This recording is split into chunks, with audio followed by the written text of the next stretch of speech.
자네가 걸어온 길을 가만히 복기해 보게. 얼마나 많은 시간 동안 타인의 박수를 유도하기 위해 자네 본연의 색깔을 지워왔는가? 사람들이 좋아할 만한 옷을 입고 사람들이 수긍할 만한 의견을 내며 사람들이 부러워할 만한 성취를 쫓느라 자네의 영혼은 얼마나 해졌는가 말일세.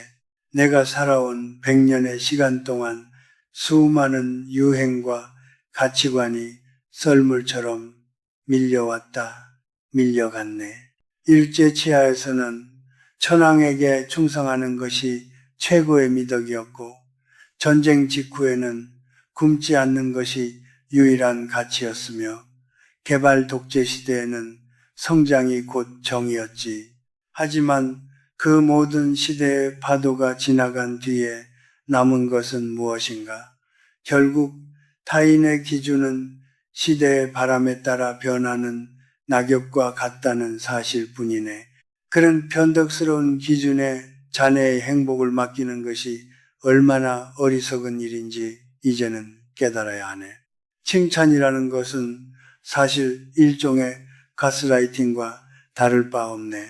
사회는 자네를 통제하기 위해 칭찬이라는 달콤한 사탕을 준비하지. 착한 아이, 성실한 학생, 유능한 대리, 헌신적인 부모라는 이름표를 달아주고는 그 이름표에 걸맞은 행동을 하도록 자네를 옥죄는 것이네. 자네가 그 이름표를 유지하기 위해 애쓰는 동안 자네의 개성과 욕망은 서서히 거세당하네. 진정으로 강해진다는 것은 그 이름표를 과감히 떼어버리고 남들이 나를 욕하든 말든 내가 옳다고 믿는 길을 묵묵히 걷는 것이네. 그것은 무책임하게 살라는 뜻이 아니라 내 삶의 주권을 타인에게 양도하지 말라는 엄중한 경고라네. 사람들은 흔히 외롭지 않기 위해 칭찬을 구걸한다고 말하지. 하지만 진실은 정반대라네. 칭찬에 목매는 사람일수록 더 깊은 고립감을 느끼게 되어 있어. 왜냐하면 그들이 받는 박수는 진짜 자신이 아닌 타인의 입맛에 맞춰 연기한 가짜 자신에게 보내는 것이기 때문이지. 가짜로 쌓아 올린 유대감은 자네가 실수를 하거나 더 이상 그들의 기대를 충족시키지 못하는 순간 순식간에 증발해버리네. 105년을 살며 내가 본 가장 처참한 광경은 평생을 남의 눈치만 보며 살다가 죽기 직전에야 자기가 원했던 삶이 무엇인지 깨닫고 오열하는 노인들의 모습이었네. 자네는 부디 그런 전철을 밟지 말게. 나를 보게. 내 몸은 이제 여기저기 고장이 나고 눈은 침침하며 귀는 잘 들리지 않네. 하지만 내 정신만큼은 그 어느 때보다 명료하고 평온하다네. 그것은 내가 더 이상 누군가에게 잘 보일 필요가 없기 때문이지. 내가 쓴 논문이 학교에서 잊히든 말든 내가 쓴 책이 서점 구석에서 먼지를 뒤집어 쓰고 있든 말든 나는 상관하지 않네. 내가 아는 진실을 글로 남겼고 그 과정에서 나 자신이 성장했으면 그것으로 충분한 것이야. 세상의 박수 소리는 저녁에 부는 바람과 같아서 잠시 귓가를 스쳐 지나갈 뿐 내 존재의 근원을 채워주지는 못하네. 자네가 만약 지금 누군가의 비난 때문에 잠을 이루지 못하고 있다면 오히려 그것을 축복으로 여기게. 그것은 자네가 타인의 통제에서 벗어나 자네만의 길을 가기 시작했다는 신호일 수 있으니 말이네. 비난을 견디는 힘은 칭찬을 무시하는 힘과 같은 뿌리에서 나오네. 타인의 평가라는 외부 자극에 대해 자네의 감정이 반응하지 않는 상태, 그것이 바로 내가 말하는 무적의 경지라네. 이 경지에 도달하기 위해서는 부단한 훈련이 필요하지. 매일 아침 거울을 보며 타인의 목소리가 아닌 자네 내면의 목소리에 귀를 기울여 보게. 오늘 내가 한 선택이 나의 가치관에 부합하는가? 나는 오늘 나 자신에게 부끄럽지 않은 시간을 보냈는가? 이 질문에 당당히 답할 수 있다면 자네는 이미 세상에서 가장 강한 사람 중 하나인 셈이네. 건강과 돈에 대해서 다시 한번 강조하고 싶군. 노년의 비참함은 대개 이 두 가지의 결핍에서 시작된다네. 젊은 시절 남들의 칭찬을 받으려 접대를 하고 술을 마시며 몸을 망치고 남들에게 과시하기 위해 비싼 차를 사고 명품을 두르느라 노후 자금을 탕진하는 이들을 너무나 많이 보았네. 그들이 늙어서 병들고 가난해졌을 때 예전에 그들을 칭찬하던 사람들이 곁에 남아있던가? 아니네. 그들은 가장 먼저 자네를 떠날 사람들이야. 진정한 친구나 동료는 자네의 화려함이 아닌 자네의 인품과 깊이를 보고 곁에 머무는 법이며 그런 관계는 칭찬 따위로 유지되지 않네. 그러니 허상에 투자하지 말고 실체에 투자하게. 튼튼한 다리 근육과 든든한 연금, 계좌야말로 자네가 100세가 되었을 때 자네를 배신하지 않을 유일한 동반자라는 사실을 뼛속 깊이 새겨두게. 세상은 자네에게 친절할 의무가 없네. 그리고 자네 역시 세상의 기대를 모두 충족시켜줄 의무가 없지.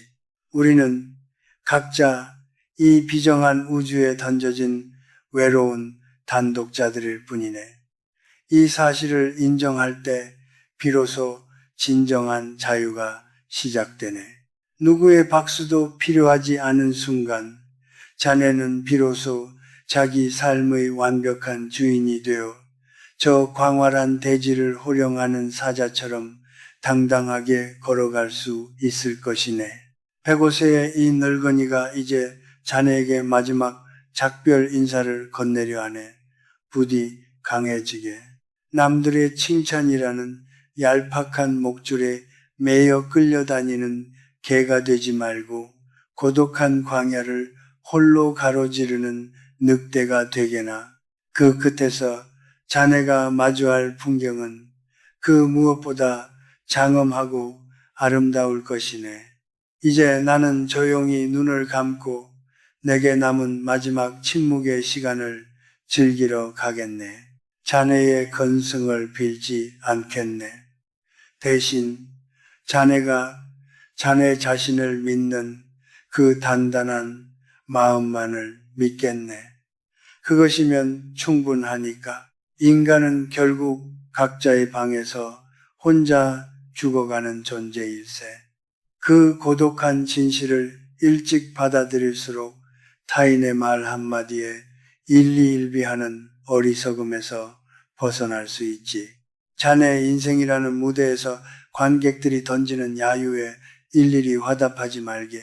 자네는 오직 자네 자신의 영혼이라는 유일한 관객을 위해서만 연기하면 그만이네. 남들이 자네를 어떻게 평가하든 그것은 그들의 몫이고 자네가 그 평가에 어떤 태도를 취하느냐는 온전히 자네의 몫일세. 비판에 대응하는 침묵은 굴복이 아니라 승리이며 미소는 조롱이 아니라 초월이라는 사실을 명심하게. 뼈아픈 현실은 자네 편이 아닐 수도 있지만 자네가 스스로를 지키는 법을 안다면 그 어떤 현실도 자네를 무너뜨릴 수는 없을 것이네. 세상은 자네가 생각하는 것보다 훨씬 더 비정하고 냉혹한 곳이지.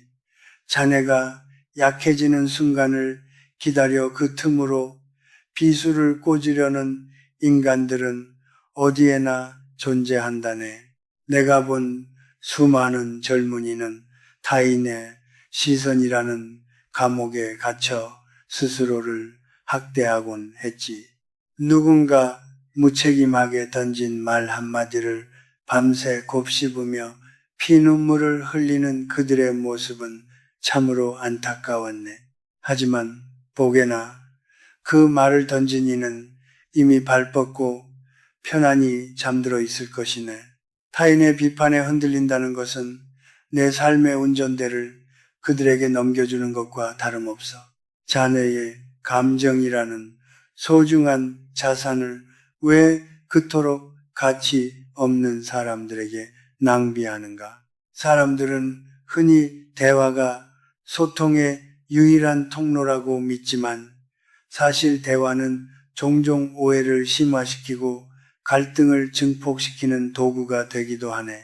특히 비판과 비난이 섞인 대화는 더욱 그러하지. 자네가 상대방의 논리를 반박하려 들면 들수록 상대방은 자네의 논리에서 또 다른 빈틈을 찾아내려 혈안이 될 것이네. 그것은 끝이 없는 소모전일 뿐이야. 하지만 자네가 침묵하면 상대방은 거울을 마주한 것 같은 당혹감을 느끼게 되지. 자신의 아기가 자네에게 닿지 못하고 튕겨져 나오는 것을 목격할 때 그들은 비로소 자신의 초라함을 깨닫게 되는 법일세. 내가 100년 넘게 세상을 관찰하며 얻은 또 하나의 통찰은 말수가 적은 사람이 결국 최후의 승자가 된다는 사실이네. 많은 말은 실수를 낳고 실수는 적들에게 먹잇감을 제공하지. 반면 침묵은 자네를 신비롭게 만들고 타인으로 하여금 자네를 함부로 평가하지 못하게 하는 위압감을 준다네. 비판을 받았을 때 짓는 미소는 그 위압감에 우아함을 더하는 장식이지. 그것은 상대를 무시하는 조롱의 웃음이 아니라 상대의 공격이 나에게 아무런 타격도 주지 못했다는 완벽한 방어의 증명이네. 자네가 걸어가야 할 길은 아직 멀고도 험할 것이네. 그 길 위에서 자네를 응원하는 사람보다 시기하고 질투하는 이들을 더 많이 만나게 될지도 몰라. 그것이 인간 사회의 서글픈 진실이니까. 하지만 두려워하지 말게. 자네의 내면이 단단한 강철처럼 단련되어 있다면 세상 그 어떤 풍파도 자네를 꺾을 수 없네. 타인의 말이라는 바람에 흔들리는 갈대가 되지 말고 그 바람을 묵묵히 견뎌내며 더욱 깊이 뿌리 내리는 고목이 되게나. 105세의 이 노인이 마지막으로 자네의 손을 잡고 해주고 싶은 말은 이것뿐이네. 그저 침묵하고 미소 짓고 자네의 길을 가게. 인생의 본질은 결국 자신과의 싸움이지 타인과의 경쟁이 아니네. 타인의 비판은 자네의 가치를 1g도 줄이지 못하며 타인의 칭찬 또한 자네의 실체를 1g도 늘리지 못한다네. 자네의 존재의 가치는 오직 자네가 매일 아침 눈을 떠서 밤에 잠들 때까지 무엇을 생각하고 무엇을 실천했느냐에 달려 있을 뿐이야. 이제 세상의 소음에 귀를 닫고 자네 내면의 목소리에 집중하게. 비판하는 자들의 입은 언젠가 멈추겠지만 자네가 지켜낸 그 고귀한 침묵은 자네의 삶 전체를 관통하는 아름다운 선율이 될 것이네. 부디 이 노인의 말을 가슴 깊이 새겨 그 어떤 비난 앞에서도 당당하게 미소 지을 수 있는 진정한 강자가 되기를 진심으로 바라네. 가끔은 삶이 너무나 고통스럽고 억울해서 소리라도 지르고 싶을 때가 있을 걸세. 누군가 자네의 진심을 왜곡하고 자네를 파렴치한 인간으로 몰아세울 때 그 피가 거꾸로 솟는 기분을 나 또한 수없이 겪어보았네. 하지만 그때마다 나는 나 자신에게 속삭였지. 이 또한 지나가는 바람일 뿐이며 내가 여기서 무너지면 나를 비난하는 저들이 승리하는 것이라고 말일세. 나는 그들에게 승리의 기쁨을 단 1초도 허락하고 싶지 않았네. 그래서 더욱 입을 굳게 다물고 입가에 옅은 미소를 띄었지. 그것이 내가 나 자신을 지키는 가장 치열한 방식이었네. 자네에게도 그런 단단한 자존감이 깃들기를 바라네. 남들이 자네를 어떻게 보느냐는 중요하지 않아. 자네가 자네 자신을 어떻게 보느냐가 모든 것을 결정하지. 거울 속에 자네와 마주했을 때 부끄러움 없이 미소 지을 수 있다면 그것으로 충분하네. 세상의 비판은 자네를 연마하는 숫돌일 뿐이지 자네를 파괴하는 망치가 아니야. 그 숫돌에 자네의 영혼을 더욱 날카롭고 빛나게 갈아내게나. 105년의 세월을 건너온 이 늙은 학자가 자네의 앞날에 평온과 강인함이 가득하기를 빌어주겠네. 비판의 폭풍우 속에서도 자네의 침묵이 가장 웅변적인 대답이 되고 자네의 미소가 가장 강력한 방패가 되기를. 그렇게 자네만의 고독한 왕국을 건설하며 누구에게도 휘둘리지 않는 주체적인 삶을 살아가게나. 그것이 바로 이 험난한 세상을 가장 세련되게 살아남는 유일한 길이라네.